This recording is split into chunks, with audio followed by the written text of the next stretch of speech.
oxygen with the charge? And is the electron density being pulled towards the charged atom because of electronegativity? Right. So for electron withdrawing groups, right? Let's actually just take methanol versus trifluoromethanol. Let's take these two particular compounds and we'll try to make a prediction about which one is more acidic. Right away, we should anticipate that this is the more acidic one based on what we learned about acetic acid.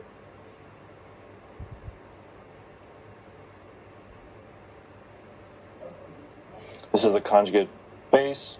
Maybe it'd be better to draw this in kind of an expanded notation. And we can do the same thing for the trifluoro version.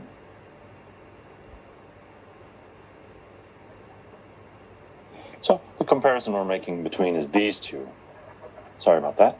These two, right? And if one of these is more stable than the other, then that'll have some influence on which one of these is easier to break, which bond. And we already should be predicting and leaning right away that that's more acidic. So electron density is being pulled towards, when you have electron withdrawing groups, the fluorine is very, very electronegative. So each one of these bonds is polarized in that direction. There's partial negative charge building up on fluorine, and there's significant partial positive charge building up on carbon right here due to these electron withdrawing groups. And this partial positive charge, along with this negative charge, is very favorable. It helps stabilize one another. So that's the effect of electron withdrawing groups. If we were to take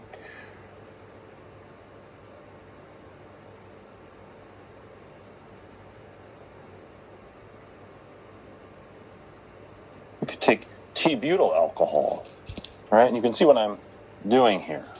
You can see that first I switched 3 hydrogens versus 3 fluorines, and hydrogens have no effect. They don't donate, they don't withdraw.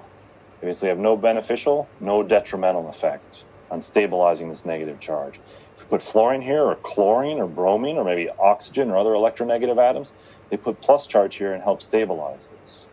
Here I've gone the opposite direction. Carbon or alkyl groups is the only one we'll be dealing with. We'll think of them as electron donating groups. They have the slight ability to donate electron density to things they're attached to. This idea we'll spend more time with later. It'll become much more important after acid-base chemistry. But let's actually draw out the conjugate base of T-butyl alcohol. It's called T-butoxide. It's a very powerful base. It's a very powerful base because it's associated with a weak conjugate acid. So what this means is these alkyl groups are donating a slight amount of electron density going this direction. And so we have negative charge here and negative charge here, and this is unfavorable or destabilizing event. And so electron donating groups, you're right, Hannah, if it was a carboxylic acid, these donating groups are pushing electron density towards the negative charge, which is unfavorable. It's not a huge effect. These are very, very tiny or partial negative charges we're engaging with here. Let's actually just take this idea of things, electron density pulling away and stabilizing the negative charge, electron density donating, or electron donating groups destabilizing things. Let's take that idea, right, and apply it to 3 new examples. Okay, so I'm going to write 3 new molecules here. I'm just going to have you try and make some predictions about which one's the most acidic. So acetic acid will be our benchmark.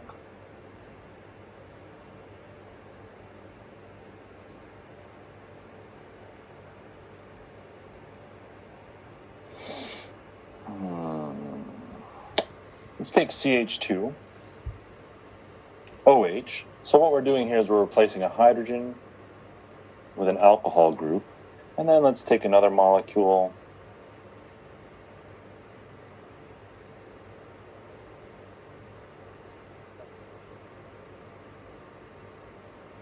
So let's take these 3 molecules and draw them very carefully. Again, man, my handwriting needs a little work.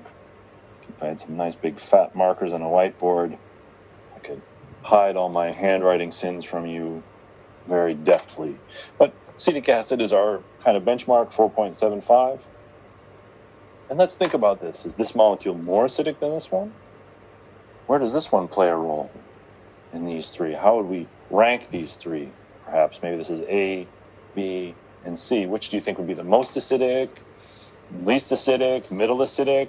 And maybe you'll get it wrong. So maybe we just first compare AB. Why don't we do this? Compare AB.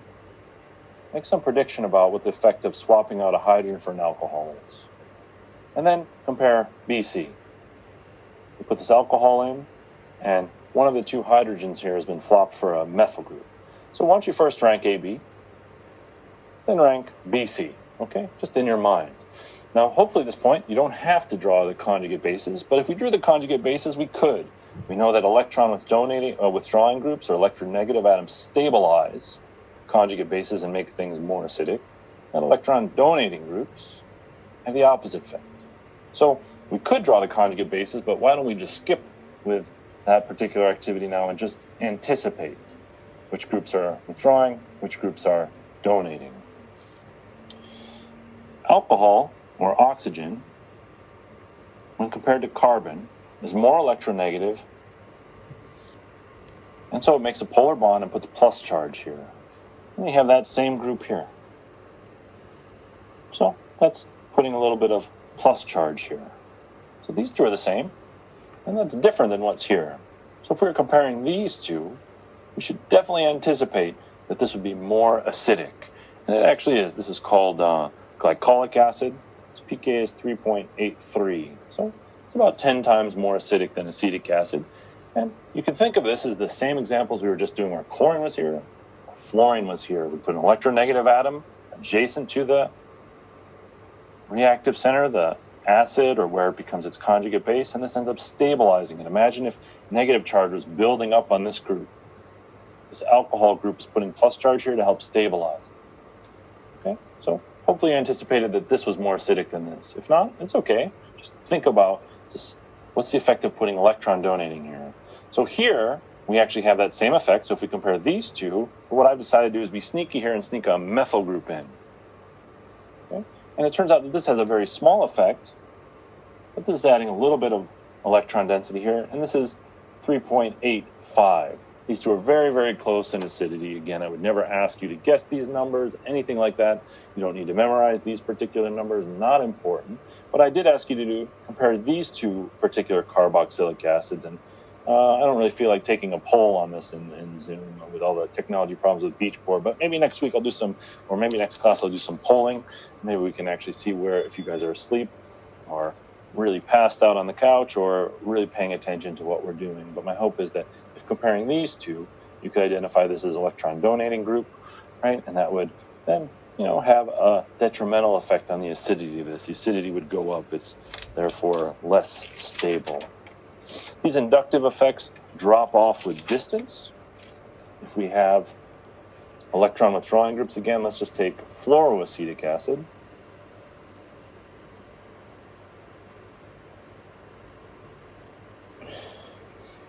And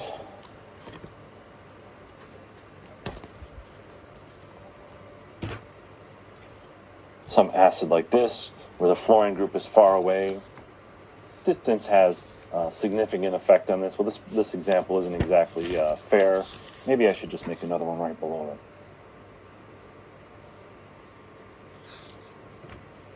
This is one of the quiz questions today.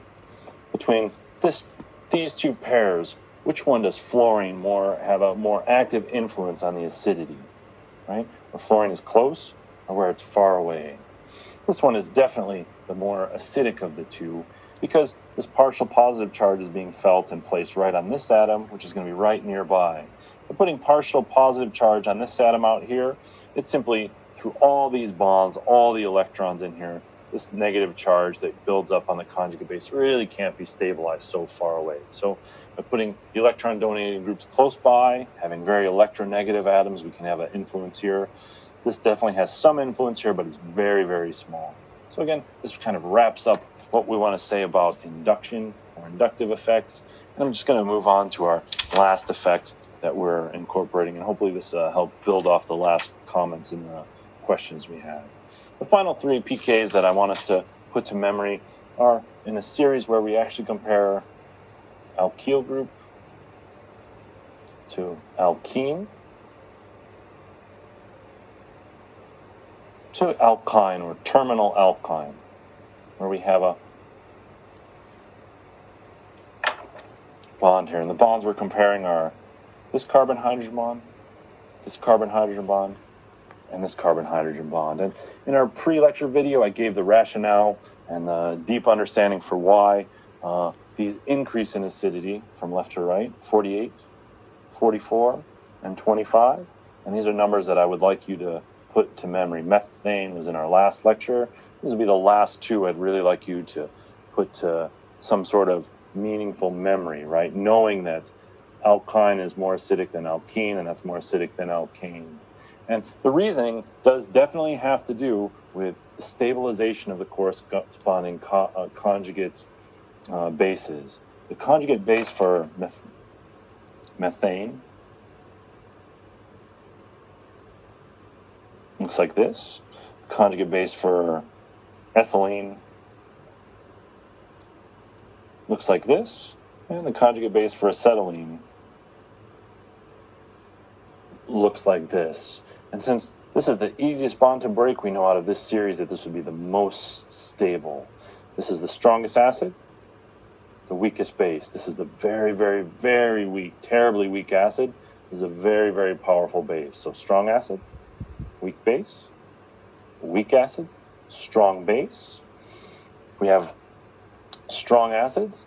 It's easier to pull off this proton. That means somehow this is more stable than this one or this one. All three of these are unstable. The energy gap to acetylide, the conjugate base of acetylene, is much smaller than the energy gap to this anion or this anion. The only difference between these three things is the hybridization of this atom. And we talked about that having more S character helps stabilize negative charge better. I'm not really going to go into ever asking you questions, detailed questions about these kinds of phenomena. I just want you to have some practical knowledge and understanding.